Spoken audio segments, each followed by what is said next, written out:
Chapter number है अपना 7 जलाते चलो। तो द्वारिका प्रसाद महेश्वरी की एक कविता लिखी हुई है। चलो अपन स्टार्ट करते हैं चैप्टर को। जलाते चलो ये दिए स्नेह भर भर, कभी तो धरा का अंधेरा मिटेगा। तो यहाँ पे जो पहले अपन शब्दावली देखते हैं कि तिमिर यानी क्या होता है, अंधकार होता है। अमावस यानी बिना चांद की रात होती है। पूर्णिमा यानी पूर्ण चांद की रात होती है। स्नेह अपन प्रेम को बोलते हैं। दीप यानी दीपक या दिया। सरित यानी नदी। निशा यानी रात। ज्योति यानी प्रकाश। पथ यानी मार्ग। पवन और मतलब हवा। तो इसमें ना जलाते चलो ये दिए स्नेह भर भर, कभी तो धरा का अंधेरा मिटेगा। तो इसके अंदर कवि क्या बोल रहा है कि प्रेम, करुणा और मानवता से भरे दीप जलाते रहो, चाहे कभी अंधेरा हो। चाहे अभी तो मतलब चाहे अंधेरा हो, लेकिन निरंतर प्रयास से एक दिन संसार का अज्ञान और अंधकार क्या है, अवश्य दूर होगा। कभी तो धरा का अंधेरा मिटेगा, यानी कभी तो क्या है, लेकिन अपन निरंतर अभ्यास करेंगे तो एक दिन क्या है, संसार का अज्ञान और अंधकार क्या है, अवश्य दूर होगा। फिर है भले शक्ति विज्ञान में है निहित है, कि जिसमें अमावस बने पूर्णिमा सी। कि विज्ञान में इतनी शक्ति है कि वह अंधकार में अमावस को भी उजाले से भर सकता है, यानी कठिन परिस्थितियों को भी आसान बना सकता है। मगर विश्व पर आज क्यों दिवस ही में घिरी आ रही अमावस निशासी। तो कवि यहाँ पे क्वेश्चन पूछ रहे हैं कि विज्ञान की प्रगति के बावजूद, यानी विज्ञान में इतना मतलब है कि वो अंधकार को भी क्या है, दूर कर सकता है, उसके बावजूद भी आज संसार में अज्ञान, हिंसा और स्वार्थ का अंधकार क्यों छाया हुआ है, मानो दिन में ही रात हो गई हो। फिर बता रहे कि बिना स्नेह विद्युत दिए जल रहे जो, बुझाओ इन्हें ये न पथ मिल सकेंगे। तो इसके अंदर ये बोल रहे कि केवल तकनीक और यांत्रिक विकास से, यानी विद्युत दिए से ही सही मार्ग नहीं मिलता। यदि उनमें प्रेम और मानवीय भावना न हो तो वे दिशा देने में असफल क्या रहते हैं। फिर आपको दे रखा है जला दीप पहला तुम्ही ने तिमिर की, चुनौती प्रथम बार स्वीकार की थी। तो कवि मानव को स्मरण कराता है, यानी याद दिला रहा है कि सबसे पहले उसी ने अंधकार को क्या है, चुनौती दी थी और दीप जलाकर उजाले की क्या है, शुरुआत की थी। तिमिर की सरित पार करने तुम्ही ने बना दीप की नाव तैयार की थी, यानी अंधकार रूपी नदी को पार करने के लिए मानव ने दीपक को आशा और मार्गदर्शन का क्या है, साधन बनाया। बहाते चलो नाव तुम वह निरंतर, कभी तो तिमिर का किनारा मिलेगा। यानी यदि प्रयास लगातार जारी रहे तो एक दिन क्या है, अंधकार का अंत क्या है, अवश्य होगा और उजाले का किनारा मिलेगा। फिर है युगों से तुम्ही ने तिमिर की शिला पर दिए अनगिनत है निरंतर जलाए। तो मानव ने युगों युगों से क्या है, कठिन परिस्थितियों में भी क्या है, आशा के दीपक जलाए हैं। चाहे वो कलयुग हो या सतयुग हो या कौन सा भी युग हो, इसमें क्या है, अज्ञानता तो क्या है हर युग में थी, लेकिन मानव ने क्या है, कठिन परिस्थितियों में भी क्या है, आशा के दीप जलाए हैं। समय साक्षी है कि जलते हुए दीप अनगिन तुम्हारे पवन ने बुझाए। तो इतिहास गवाह कि अनेक बाधाओं और विपरीत परिस्थितियों ने इन प्रयासों को बुझाने की क्या है, कोशिश की, फिर भी मानव का संघर्ष क्या है, रुका नहीं कभी भी। फिर आपको दे रखा है मगर बुझ स्वयं ज्योति जो दे गए वे, उसी से तिमिर को उजेला मिलेगा। यानी यहाँ कवि उन महान लोगों की ओर संकेत करता है जिन्होंने दूसरों के जीवन में प्रकाश फैलाने के लिए स्वयं क्या है, कष्ट सहा, जहाँ तक कि अपना बलिदान भी दे दिया। वे स्वयं भले ही बुझ गए हो पर दूसरों को क्या है, प्रकाश दे गए, उसी से तिमिर को उजाला मिलेगा। उनके त्याग और संघर्ष से ही क्या है, अंधकार यानी अज्ञान और निराशा में डूबे समाज को प्रकाश और आशा प्राप्त होगी। उनका बलिदान व्यर्थ नहीं जाता। फिर दे रखा है दिए और तूफान की ये कहानी। तो यहाँ पर ये पंक्ति है ना, जीवन के संघर्ष को दर्शाती है कि दीपक और तूफान के माध्यम से संघर्ष और बाधाओं का प्रतीक क्या है, प्रस्तुत किया गया है। चली आ रही और चलती रहेगी। कवि कहते हैं कि संघर्ष की ये कहानी नई नहीं है, ये पहले भी थी और आज भी है और भविष्य में भी क्या है, चलती रहेगी। जली जो प्रथम बार दो दीप की, यहाँ पहले दीपक के जलने की बात है जिसमें पहली बार प्रकाश फैलाया और दूसरों को भी जलने की क्या है, प्रेरणा दी। स्वर्ण से जल रही है और जलती रहेगी। पहले दीप से जली लो सोने जैसी पवित्र, उज्जवल और अमूल्य है। ये प्रकाश आगे भी लगातार फैलता रहेगा धरा पर दिया एक भी यदि, यानी धरती पर यदि एक भी दीप यानी सत्कर्म करने वाला कोई एक व्यक्ति भी जीवित रहेगा तो आशा बनी रहेगी। कभी तो निशा को सवेरा मिलेगा, यानी कवि आशा व्यक्त करता है कि अंधकार चाहे कितना भी गहरा हो, अंत सुबह यानी सत्य, उजाला और सफलता अवश्य आएगी। तो ये था अपने इस चैप्टर की व्याख्या थी। अब अपन करेंगे इसके क्वेश्चन आंसर। तो निम्नलिखित में से कौन सी बात इस कविता में मुख्य रूप से कही गई है? तो भलाई की क्या है, कार्य करते रहना चाहिए, तो इसके ऊपर अपन स्टार बनाएंगे। फिर है जला दीप पहला तुम्ही ने तिमिर की चुनौती प्रथम बार स्वीकार की थी। ये वाक्य किससे कहा गया है? तो ये किससे कहा गया है? मनुष्यों से कहा गया है। फिर है अब अपने मित्रों के साथ चर्चा कीजिए और कारण बताएं कि आपने ये उत्तर ही क्यों चूज किए। तो मैंने भलाई के कार्य करते रहना उत्तर इसलिए चूज किया क्योंकि कविता का शीर्षक भी क्या है? जलाते चलो है। पूरी कविता में बुराई, अनाचार, पाप, लोभ आदि बुराइयों को मिटाकर भलाई के कार्य करने की प्रेरणा दी गई है। सेकंड के अंदर मनुष्य से उत्तर इसलिए चूज किया क्योंकि मानव ने ही प्रेम रूपी प्रकाश का दीपक जलाकर तिमिर अर्थात अंधकार, बुराइयां आदि की चुनौती को स्वीकार किया था। फिर नेक्स्ट आपको मिलकर करिए मिलान के अंदर दे रखा है, कविता में से चुनकर कुछ शब्द यहाँ दिए गए हैं। पहले अपने समूह में इन पर चर्चा कीजिए और उन्हें इनके सही अर्थों या संदर्भों से आपको क्या करना है? मिलान करना है। इसके लिए आप शब्दकोश, इंटरनेट या अपने शिक्षकों की सहायता ले सकते हैं। तो अपने को ये वाले अमावस, पूर्णिमा, विद्युतीय युग ये सब दे रखे, इनको आपको सही अर्थ से क्या करना है? मिलान करना है। तो अपन इस तरीके से मिलान करेंगे। अमावस का अपन मिलान करेंगे, अमावस्या जिस रात आकाश में चंद्रमा दिखाई नहीं देता। पूर्णिमा होती है पूर्णमासी, वह तिथि जिस रात चंद्रमा क्या है? पूरा दिखाई देता है। फिर है विद्युतीय, यानी विद्युतीय अर्थात बिजली से जलने वाले दीपक, बल्ब आदि उपकरण। युग यानी समय, काल, युग संख्या में 4 माने गए हैं, सतयुग, त्रेता युग, द्वापर युग और कलयुग। फिर है पंक्तियों पर चर्चा। कविता में से चुनकर कुछ पंक्तियां नीचे दी गई है, इन्हें ध्यान से पढ़िए और उन पर विचार कीजिए। आपको इनका क्या अर्थ समझ में आया? अपने विचार अपने समय में साझा कीजिए और अपनी लेखन पुस्तिका के अंदर आपको लिखना है। दिए और तूफान की ये कहानी चली आ रही और चलती रहेगी। जली तो प्रथम बार लो दीप की, स्वर्ण सी जल रही और जलती रहेगा धरा पर दिया एक भी यदि, कभी तो निशा को सवेरा मिलेगा। तो इसके अंदर है ना, कवि ये संदेश दे रहा है कि संघर्ष और सफलता की यात्रा क्या है? लगातार चलती रहेगी।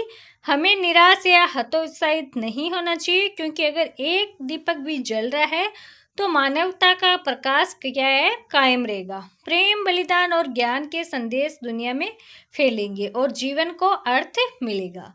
फिर है सोच विचार के लिए कविता को एक बार फिर से पढ़िए, पता लगाइए और अपनी लेखन पुस्तिका के अंदर आपको लिखना है। कविता में अंधेरे या तिमिर के लिए किस स्थिति के उदाहरण दिए गए? तो अमावस का निशा, तिमिर की सरिता, तिमिर की शीला, पवन और तूफान। फिर है ये कविता आशा और उत्साह जगाने वाली कविता है। इसमें क्या आशा की गई है? ये आशा क्यों की गई है? तो ये कविता के जीवन रूपी दीप में स्नेह व अपनापन रूपी तेल भरकर आगे बढ़ने की प्रेरणा देती है।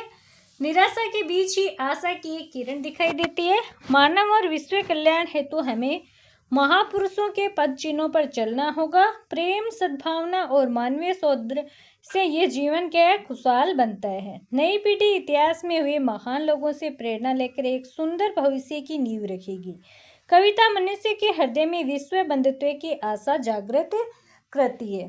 फिर आपको दे रखा है, कविता में किसी जलाने और किसी बुझाने की बात कही गई है। तो कविता में मनुष्य को ज्ञान रूपी दीपक को जलाकर रखने की बात की गई है, क्योंकि स्नेह से भरे दीपक चारों ओर रोशनी फैलाते हैं, जबकि बिना स्नेह वाले विद्युत दीपक को बुझा देने की बात कही गई है, क्योंकि कृत्रिम चीजें केवल कुछ पल का प्रकाश कर सकती है। जीवन की सही राह केवल ज्ञान से ही प्राप्त की जा सकती है। फिर नेक्स्ट आपको कविता की रचना दे रखी है कि जलाते चलो ये दिए स्नेह भर भर, कभी तो दरा का अंधेरा मिटेगा। यानी अपने क्या है? ज्ञान रूपी प्रकाश को आप फैलाते रहो, जलाते रहो, अपना ज्ञान हमेशा देते रहो, जिससे क्या है? इस धरती पे जो अंधकार है या अज्ञानता है वो क्या है? हमेशा मिटेगी। इन पंक्तियों को अपने शिक्षक के साथ मिलकर लय सहित गाने या बोलने का आपको क्या करना है, प्रयास करना है। आप हाथों से ताल भी दे सकते हैं। दोनों पंक्तियों को गाने या बोलने में समान समय लगा या अलग अलग। आपने अवश्य ही अनुभव किया होगा कि इन पंक्तियों को बोलने या गाने में लगभग क्या एक समान समय लगता है। केवल 2 पंक्तियों को ही नहीं, इस कविता की प्रत्येक पंक्ति को गाने में या बोलने में लगभग समान समय ही लगता है। इस विशेषता के कारण ये कविता और अधिक प्रभावशाली हो गई है। आप ध्यान देंगे तो इस कविता में आपको और भी अनेक विशेष बातें दिखाई देगी। तो इस कविता को एक बार फिर से आपको पढ़ना है और अपने अपने समूह में मिलकर इस कविता की विशेषताओं की आपको सूची बनानी है। जैसे ही इस कविता की पंक्तियों को 2-4 या 2-4 के क्रम में आपको बांटा गया हो, अपने समूह की सूची को क्लास के अंदर आपको क्या करना है, साझा करना है। नेक्स्ट आपको मिलान वाले क्वेश्चन दे रखे हैं।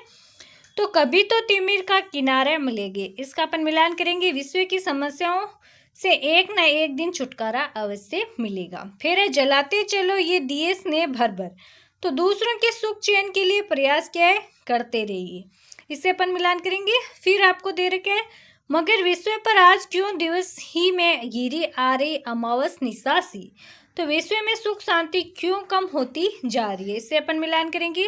फिर है बिना स्नेह विद्युत दिए जल रहे जो बुझाओ इन्हें यो नया पथ मिल सकेगा, यानी विश्व की भलाई पर ध्यान रखे बिना प्रगति करने से कोई लाभ नहीं होगा। नेक्स्ट अपने को दे रखा है अनुमान या कल्पना से कि अपने समझ से मिलकर आपको चर्चा करनी है कि दिए और तूफान की ये कहानी चली आ रही है और चलती रहेगी।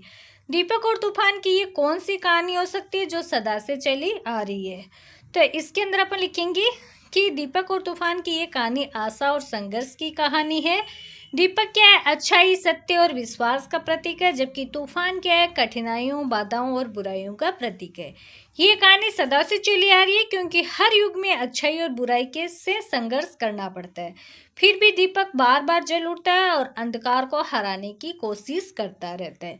सेकंड आपको दे रखा है जली जो प्रथम बार लो दीप की स्वर्ण सी जल रही और जलती रहेगी। दीपक की ये सोने जैसी लो क्या हो सकती है जो अनगिनत सालों से जल रही है, तो इसके अंदर अपन लिखेंगे कि दीपक की ये सोने जैसी लो मानवता, ज्ञान, प्रेम और आशा की लो हो सकती है। ये वह अच्छाई है जो पीढ़ी दर पीढ़ी मनुष्य के हृदय में जलती आ रही है। कठिन परिस्थितियों के बावजूद ये लोग कभी बुझती नहीं और हमेशा समाज को प्रकाश देती रहती है। फिर आपको दे रखे हैं शब्दों की रूप है कि जिसमें अमावस्या बने पूर्णिमा सी। अमावस का अर्थ है अमावस्या।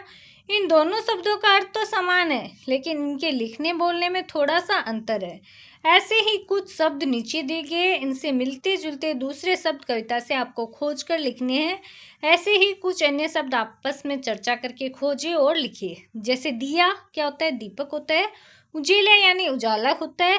अनगिनत यानी अनगिनत होता है। अनगिन यानी अनगिनत। पूर्णिमा यानी पूर्णिमा सी यानी पूर्णमासी। सरित सरिता होता है। नाव यानी नौका होता है। फिर है अर्थ की बात। जलाते चलो ये दिए स्नेह भर भर, इस पंक्ति में चलो के स्थान पर रहो शब्द रखकर पढ़िए। इस शब्द के बदलने से पंक्ति के अर्थ में क्या अंतर आ रहा है, अपने समूह में आपको क्या करनी है, चर्चा करनी है। तो इसके अंदर अपन लिखेंगे कि जलाते चलो से अभिप्राय है कि आप जा रहे स्नेह भर भर के दीपक जलाते चलो, किंतु रहो शब्द का प्रयोग करने की कार्य की निरंतरता क्या क्या है, बोध हो रहा है। मतलब कि आप हमेशा ही स्नेह के दिए जलाते रहिए, ये प्रक्रिया रुके नहीं, सतत क्या है, चलती रहे। तो कविता में प्रत्येक शब्द का क्या है, अपना विशेष महत्व होता है। यदि वे शब्द बदल दिए जाए तो कविता का अर्थ भी क्या है, बदल सकता है और उसकी सुंदरता में भी अंतर आ सकता है। नीचे कुछ पंक्तियां दी गई है। पंक्तियों के सामने लगभग समान अर्थों वाले कुछ शब्द दिए गए। आप इनमें से सब वह शब्द चुनिए जो इस पंक्ति में सबसे उपयुक्त रहेगा। तो बहाते चलो, तो यहाँ पे आएगा नाव, तुम वह निरंतर, कभी तो तिमिर का किनारा मिलेगा, तो ये सही होगा। रहेगा धरा पर दिया एक भी यदि, कभी तो निशा को सवेरा मिलेगा। जला दीप पहला तुम्ही ने तिमिर की, चुनौती प्रथम बार स्वीकार की थी।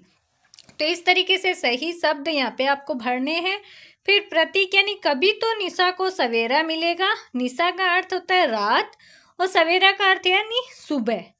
आपने अनुभव किया होगा कि कविता में इन दोनों शब्दों का प्रयोग रात और सुबह के लिए नहीं किया गया है। अपने समय में चर्चा करके पता लगे कि निशा और सवेरा का इस कविता में क्या क्या अर्थ हो सकता है। निशा से जुड़ा है अंधेरा और सवेरे से जुड़ा है उजाला। कविता में से चुनकर कुछ शब्द नीचे दिए गए अपने समूह में मिलकर इन पर आपको चर्चा करनी है और उपयुक्त स्थान पर आपको क्या करना है, लिखना है। दिए, अंधेरा, अमावस्या, पूर्णिमा, दिवस, तिमिर, नाव और किनारा, शिला, ज्योति, उजेला, तूफान, लो, स्वर्ण, जलना और बुझना। तो सवेरा के अंदर आपको क्या क्या लिखना है, जैसे ये देखो, दिवस लिख सकते हैं, पूर्णिमा लिख सकते हैं, ज्योति, किनारा, नाव, जलना, स्वर्ण और उजेला। निशा में आएगा अंधेरा, शिला, तूफान, अमावस, तिमिर, दिए, लो और बुझना। तो इस तरीके से अपन लिखेंगे। फिर है अपने समूह में मिलकर निशा और सवेरा के लिए कुछ और शब्द सोचिए और लिखिए। चित्र देखकर इन पर आप विचार कर सकते हैं। देखो ये डायग्राम दे रखे हैं, इस तरीके से अपने को विचार कर सकते हैं। तो अपन है ना सवेरा में लिखेंगे दिए, पूर्णिमा, दिवस, नाव, किनारा, ज्योति, उजेला, लो, स्वर्ण और जलना। निशा में अंधेरा, अमावस, तिमिर, शिला, तूफान और बुझना, ये सब आएंगी। फिर पंक्ति से पंक्ति है, जला दीप पहला तुम्ही ने तिमिर की चुनौती प्रथम बार स्वीकार की थी। कविता की इस पंक्ति को वाक्य के रूप में इस प्रकार लिख सकते हैं कि तुम्ही ने पहला दीप जला तिमिर की चुनौती प्रथम बार स्वीकार की थी। अब नीचे दी गई पंक्तियों को इसी प्रकार वाक्यों में आपको क्या करना है, लिखना है। बहाते चलो नाव तुम वह निरंतर। तो इनको अपन कैसे लिखेंगे, तुम वह नाव निरंतर बहाते चलो, तुम ये दिए स्नेह से भर भर के जलाते चलो। फिर है बुझाओ इन्हें, यो न पथ मिल सकेगा, इन्हें बुझाओ नहीं तो इस प्रकार पथ नहीं मिल सकेगा। फिर है मगर विश्व पर आज क्यों दिवस ही में गिरी आ रही अमावस निशा सी। तो मगर आज विश्व पर दिवस के समय ही अमावस की रात से क्यों गिरा दिया, तो अपन को इस तरीके से लिखना है। फिर अपने को सा, सी और से का प्रयोग करना है। गिरी आ रही है अमावस निशा सी, स्वर्ण सी जल रही और जलती रहेगी। इन पंक्तियों में कुछ शब्दों के नीचे रेखा खींची गई है, इनमें से सी शब्द पर ध्यान दीजिए। यहाँ सी शब्द समानता दिखाने के लिए प्रयोग किया गया है। सा, सी, से का प्रयोग जब समानता दिखाने के लिए किया जाता है तो इनसे पहले योजक चिन्ह का प्रयोग किया जाता है।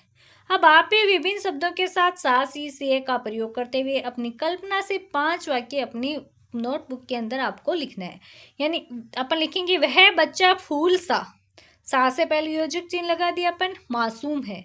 उसका चेहरा चांद सा चमक रहा है, चांद सा के बीच में योजक चिन्ह आ गया।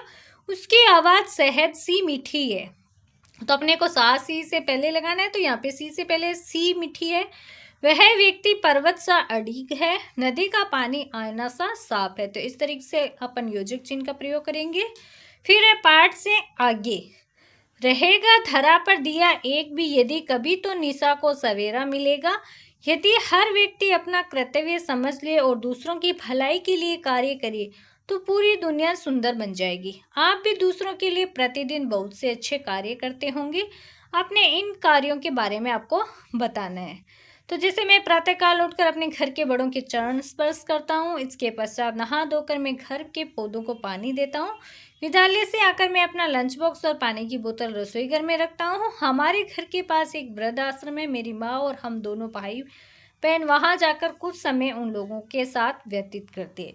शाम के समय मैं अपनी माँ के गृह कार्य में मदद करता हूँ। रात के समय सभी के कमरों में पानी रखकर आना मेरा काम है। फिर है इस कविता में निराश न होने, चुनौतियों का सामना करने और सबके सुख के लिए कार्य करने के लिए प्रेरित किया गया है। यदि आपको अपने किसी मित्र को निराश न होने के लिए प्रेरित करना हो तो आप क्या करेंगे, क्या कहेंगे, अपने समय में आपको क्या करना है, आपको ग्रुप के अंदर बताना है। तो मेरी कक्षा के मेरे मित्र अमित पिछले कुछ समय से स्कूल नहीं आ रहा।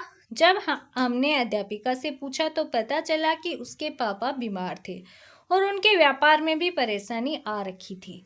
इसके कारण अमित बहुत परेशान और निराश हो गया था। हमारे स्कूल की प्रधानाध्यापिका ने उसकी फीस माफ कर दी और हम दोस्तों ने उसके लिए किताबें और आवश्यक सामान लेकर दिए। हमने उसे पुराने पाठ्यक्रम की फोटोकॉपी भी दी ताकि वह पीछे न रह जाए। मैं रोज उसके साथ पढ़ाई करता हूँ और उसे कुछ प्रेरणादायक बातें समझाता हूँ। अब उसके पापा ठीक हो गए और अमित में भी हिम्मत और आत्मविश्वास लौट रहा है। तो इस तरीके से अपन इसका आंसर लिख सकते हैं। फिर नेक्स्ट आपको दे रखा है, क्या आपको कभी किसी ने कोई कार्य करने के लिए प्रेरित किया है? तो कब और कैसे? उस घटना के बारे में आपको क्या करना है, बताना है। तो मेरी माँ ने हमेशा मुझे आगे बढ़ने के लिए प्रोत्साहित करती है। वह कहती है कि हमेशा आगे बढ़ना चाहिए, बीती हुई घटनाओं से कुछ सीखो और आगे बढ़ो। मुझे खेल की प्रतियोगिता में हिस्सा लेना था, लेकिन मुझे डर भी बहुत लग रहा था। तब मेरी माँ ही है जिसने मुझे प्रोत्साहित किया। उसने कहा कि निराश मत होना, हार जीत तो चलता रहता है, लेकिन डर की वजह से खेल में शामिल ही ना होना ये गलत बात है। तुम हिस्सा लो और आज से खेल की तैयारी करनी शुरू कर दो। तो इस तरीके से मेरी माँ ने मुझे प्रोत्साहित किया। फिर दे रखा है अमावस्या और पूर्णिमा। भले शक्ति विज्ञान में है निहित वह कि जिसमें अमावस बने पूर्णिमा सी। आप अमावस्या और पूर्णिमा के बारे में पहले ही पढ़ चुके हैं। क्या आप जानते हैं कि अमावस्या और पूर्णिमा के होने का क्या कारण है? आप आकाश में रात को चंद्रमा अवश्य देखते होंगे। क्या चंद्रमा प्रतिदिन एक सा दिखाई देता है? नहीं, चंद्रमा क्या है, घटता बढ़ता दिखाई देता है। आइए जानते हैं कि ऐसा कैसे होता है। तो आप जानते हैं कि चंद्रमा की पृथ्वी की क्या है, परिक्रमा करता है। तो चंद्रमा क्या करता है, पृथ्वी की परिक्रमा करता है, जबकि पृथ्वी किसकी करती है, सूर्य की।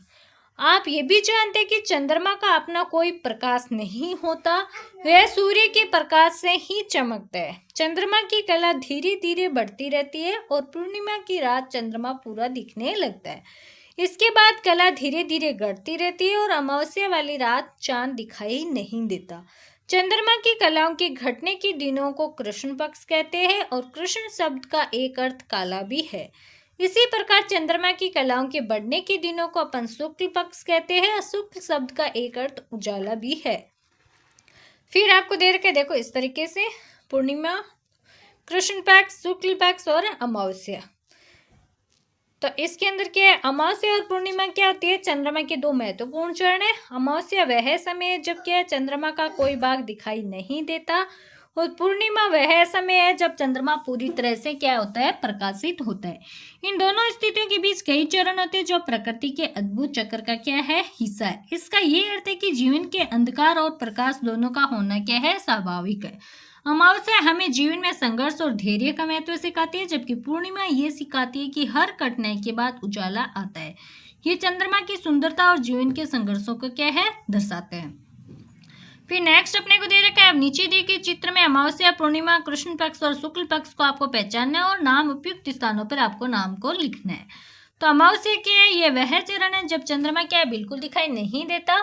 पूर्णिमा वह चरण है जब चंद्रमा पूरा और चमकीला दिखता है। कृष्ण पक्ष ये चंद्रमा का वह चरण है जब पूर्णिमा के बाद चंद्रमा धीरे धीरे घटने लगता है। शुक्ल पक्ष है चंद्रमा का वह चरण जब अमावस्या के बाद चंद्रमा धीरे धीरे बढ़ने लगता है। तो चित्र में अपन कैसे पहचान कर सकते हैं इनकी?